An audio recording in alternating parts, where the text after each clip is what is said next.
Thanks for helping, dear. Here are some chocolates for you.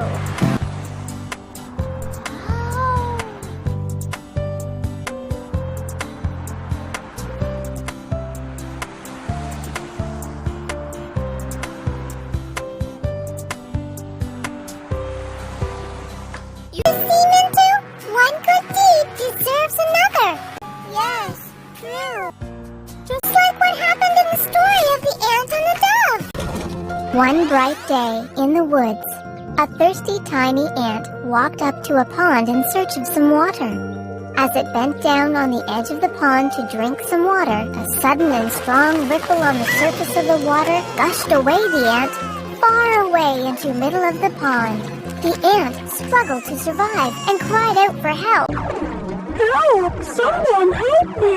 I am drowning! Just then, a dove, perched on a nearby tree overhanging the pond, saw the ant struggling for its life. Taking pity on the ant, the dove plucked and dropped some leaves near the drowning ant.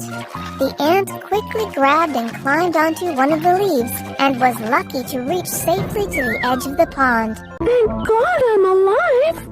The grateful ant thought of thanking the kind dove and started to walk towards the dove, still perched on the nearby tree. As it took few steps, it spotted a hunter, preparing to aim at the unwary dove in the tree.